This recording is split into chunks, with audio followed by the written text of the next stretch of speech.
नमस्कार। आज फिर से लेके आए हैं टॉप 10 प्लस क्वेश्चन जो आरएस परीक्षा में पूछे गए हैं।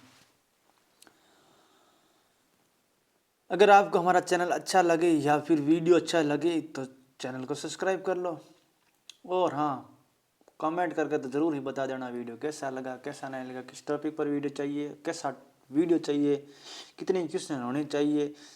गलत हो तो भी कमेंट करो, सही है तो भी कमेंट करो, कमेंट करके राय ज़रूर दो ताकि मुझे मोटिवेशन ना मिल सके। चलो स्टार्ट करते हैं। शिकागो विश्व धर्म पार्लियामेंट जिसमें विवेकानंद ने भाग लिया था का आयोजन हुआ है। शिकागो विश्व धर्म पार्लियामेंट जिसमें विवेकानंद ने भाग लिया था वह आयोजन हुआ था। शिकागो जो कि कहाँ है, अमेरिका में है। इसका सही उत्तर कौन सा है वो बताना है आपको। कौन सा सही उत्तर है जल्दी से कमेंट करो। कौन सा सही उत्तर कौन सा है? सही उत्तर है सितंबर 1883 में। सितंबर 1883 इसका एकदम राइट आंसर है। सितंबर 1883 एकदम करेक्ट आंसर है। चलो नेक्स्ट प्रश्न देख लेते हैं। निम्नलिखित कथनों में से कौन सा सत्य है? इनमें से जो कथन है कौन सा सत्य कथन है वो देखना, दोनों में से, ए और बी में से। कांग्रेस के नागपुर सत्र यानी 1920 के पश्चात जो प्रांतीय कांग्रेस समिति का गठन भाषाई आधार पर किया गया था, क्या यह बात सही है? 1948 में कांग्रेस ने भाषाई आधार पर प्रांतों के गठन की मांग को अस्वीकार किया था, क्या ये बात भी सही है? यानी बातें हैं जो देख लेते हैं दोबारा कि कांग्रेस के नागपुर सत्र के पश्चात प्रांतीय कांग्रेस समितियों का गठन जो भाषाई आधार पर किया गया था, यह बात एकदम सही है। 1948 में कांग्रेस ने भाषाई आधार पर प्रांतों के गठन की मांग को अस्वीकार कर दिया था, ये भी बात सही है। ये भी बात सही है, यानी डी इसका एकदम राइट आंसर है। 1920 में कांग्रेस के नागपुर अधिवेशन में अध्यक्षता की थी सी विजय राघवाचारी। यहाँ कांग्रेस की प्रांतीय कार्यकारी समितियों का भाषाई आधार पर पुनर्गठन स्वीकार किया गया था। 1920 में कांग्रेस का विशेष सत्र कलकत्ता में लाला लाजपत राय की अध्यक्षता में आयोजित किया गया। यहाँ से महात्मा गांधी ने असहयोग आंदोलन का भी प्रस्ताव पास करवाया था। और 1948 में कांग्रेस ने एस के धर की अध्यक्षता में प्रांतों के पुनर्गठन को यानी भाषा के आधार पर परीक्षण करने हेतु गठित किया था। और राज्य पुनर्गठन से संबंधित जो समितियाँ कौन कौन सी हैं? एस के धर आयोग, जेवीपी आयोग और फजल अली आयोग, और अन्य नाम हैं जैसे राज्य पुनर्गठन आयोग। चलो नेक्स्ट प्रश्न देख लेते हैं कि गांधीयन जो कॉन्स्टिट्यूशन है उसके बारे में। Gandhian constitution for free India किसके द्वारा लिखी गई? यह पुस्तक किसके द्वारा लिखी गई है? यह पुस्तक लिखी गई है श्रीमान नारायण अग्रवाल जी। श्रीमान नारायण अग्रवाल जी एकदम राइट आंसर है। Gandhi ji constitution for free India, श्रीमान नारायण जी ने यह पुस्तक 1946 में प्रकाशित करवाई। इसमें गांधी जी के विचारों पर आधारित संवैधानिक विचारधाराओं पर बात की है। उन्होंने भारत को स्वदेशी परंपराओं पर आधारित संविधान सौंपने की बात कही है। नारायण जी गुजरात राज्य के पूर्व राज्यपाल रह चुके हैं। अरुणा आसफली एक भारतीय महिला जिन्होंने भारत छोड़ो आंदोलन के समय ऑपरेशन जीरो और में जो भूमिगत आंदोलन के द्वारा राष्ट्रीय आंदोलन की जारी रखा है। उनकी मुख्य कृति हैं the resurgence of Indian woman. Okay next प्रश्न देख लेते हैं। इसका प्रश्न सही उत्तर है श्रीमान नारायण अग्रवाल जिसने लिखी थी Gandhian constitution fire of free India एकदम सही उत्तर है। नेक्स्ट प्रश्न देख लेते हैं कि निम्नलिखित में से कौन सा युग्म सुमेलित नहीं है वो देख लेते हैं। Servants of India society JK. Gokhale सही है। Servants of India society JK. Gokhale. Social service लिंग NM जोशी। सोशल सर्विस लिंग MN जोशी, यह भी सही है। सोशल सर्विस लिंग MN जोशी। सेवा समिति HN गुजरू। सेवा समिति SN कुंजरू, SN कुंजरू। सेवा समिति जो HN कुंजरू, यह भी सही है। Social reform association Shri Ram Vajpayee, ये गलत है। ये इसका गलत, यानी इसका जो सम्मिलित नहीं है वो है डी।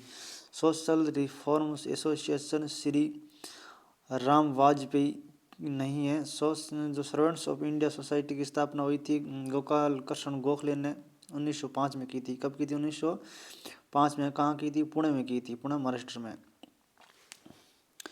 और सोशल सर्विस लिंग की स्थापना की थी नारायण मल्हार जोशी ने। मल्हार जोशी ने कहाँ की थी? बॉम्बे में की थी। कहाँ? बॉम्बे में की थी। सेवा समिति की स्थापना हृदयनाथ कुंजरू ने 1914 में इलाहाबाद में की थी। और सोशल रिफॉर्म एसोसिएशन जो 1876 में राजमुंद्री में स्थापना की गई थी। कहाँ? राजमुंद्री में।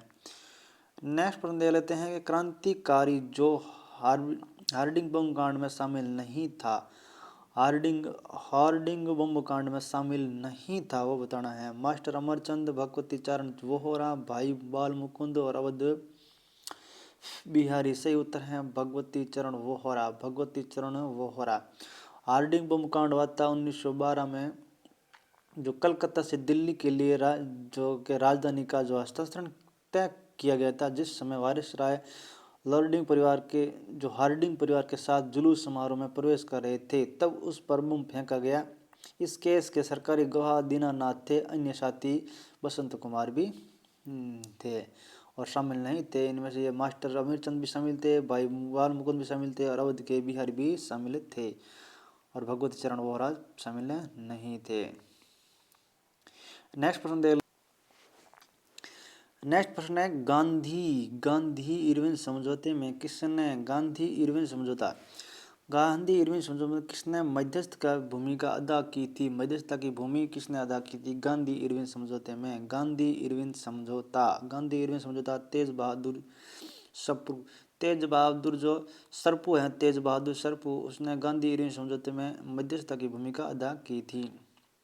नेक्स्ट प्रश्न ले लेते हैं कि निम्नलिखित में से कौन सा कथन डी.वी. सावरकर के बारे में सही है? डी.वी. सावरकर के बारे में सही कौन सा कथन है, वो देखना है। कौन सा कथन है जो सही है? उन्होंने अभिनव भारत नामक क्रांतिकारी संगठन की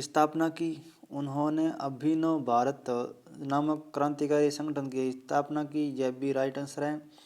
भारतीय राष्ट्रवादियों को प्रेरित करने के उद्देश्य से उन्होंने मैजिनी की जीवनी लिखी। भारतीय राष्ट्रवादियों को प्रेरित करने के उद्देश्य से उन्होंने मैजिनी की जीवनी लिखी, यह भी बात सही है। उन्होंने भारत का स्वतंत्रता संग्राम 1857 नामक पुस्तक लिखी, जो 1857 के विद्रोह का एक राष्ट्रवादी दृष्टिकोण प्रदान करती हैं। उन्होंने भारत का स्वतंत्रता जो संग्राम 1857 नामक पुस्तक लिखी, उसमें 1857 के विद्रोह का एक राष्ट्रवादी दृष्टिकोण प्रदान करती हैं, यह भी बात सही है। ब्रिटिश कैद से मुक्त होने के लिए वे एक चलते जहाज से कूद पड़े थे। ब्रिटिश कैद से मुक्त होने के लिए वे चलते जहाज से कूद पड़े थे, ये सभी इसका सही उत्तर है। सभी एकदम सम्मिलित सभी सही हैं। नेक्स्ट प्रश्न ले लेते हैं। सविनय अवज्ञा आंदोलन शुरू करने से पहले गांधी जी ने लॉर्ड इरविन को एक 11 सूत्री मांग भेजा। सविनय अवज्ञा आंदोलन शुरू करने से पहले गांधी जी ने लॉर्ड इरविन को एक 11 सूत्री मांग पत्र भेजा। निम्नलिखित में से कौन से मांगे उसमें सम्मिलित नहीं थी? कौन सी मांग है जो इसमें नहीं थी, वो देखनी है। नहीं थी भू राजस्व 50% की कमी और नमक कर समाप्ति। भू राजस्व में 50% की कमी और नमक कर समाप्ति, यह नहीं थी। रुपया स्टर्लिंग की विनिमय दर कम करना, यह थी। सैन्य और नागरिक प्रशासन के खर्चे में 50% की कमी। सैन्य और नागरिक प्रशासन के खर्चे में 50% कमी, यह बात थी। भगत सिंह और बटुकेश्वर दत्त की माफी। भगत सिंह एवं बटुकेश्वर दत्त की माफी के बारे में भी इसमें जानकारी थी। इनमें से कौन सा सम्मिलित नहीं है? इसमें सम्मिलित नहीं है भगवत, ये गलत है डी वाला। ये डी वाला मुझे इसमें डाउट लगा, बाकी ये देख लेते हैं, भू राजस्व में 50% की मतलब कमी थी और नमक सत्याग्रह, यह भी सही है। यानी तीनों ही सही हैं और इसका डी इसका एकदम है जो सही नहीं है, यानी इसका सही नहीं है वो है डी, इसका सही नहीं है। नेक्स्ट प्रश्न देख लेते हैं, कांग्रेस के प्रथम महिला अध्यक्ष कौन थी? कांग्रेस की प्रथम महिला अध्यक्ष जो कौन थी? कांग्रेस की प्रथम महिला अध्यक्ष, कांग्रेस की पहल जो प्रथम महिला अध्यक्ष है वो कौन कौन थी? वो थी एनी बिसेंट, एनी बिसेंट, यानी ये इसका एकदम राइट आंसर है। आज का लास्ट प्रश्न है कि भारतीय राष्ट्रीय कांग्रेस के 1924 की जो अधिवेशन में महात्मा गांधी द्वारा मात्र एक बार अध्यक्षता की गई, यह अधिवेशन कहाँ हुआ था? भारतीय राष्ट्रीय कांग्रेस के जो 1924 के अधिवेशन में महात्मा गांधी द्वारा मात्र एक बार अध्यक्षता की थी, यह अधिवेशन कहाँ हुआ था? अब गया, अमृतसर, बेलगाम या फिर कानपुर, कहाँ हुआ था? यह बेलगाम में हुआ था। कहाँ? बेलगाम इसका एकदम राइट आंसर है। थैंक यू दोस्तों, अगर हमारा वीडियो अच्छा लगे तो लाइक करो, शेयर करो और अभी तक हमारे चैनल को सब्सक्राइब नहीं किया तो सब्सक्राइब कर लो और कमेंट तो आपको जरूर ही करना है। थैंक यू दोस्तों, बाय बाय।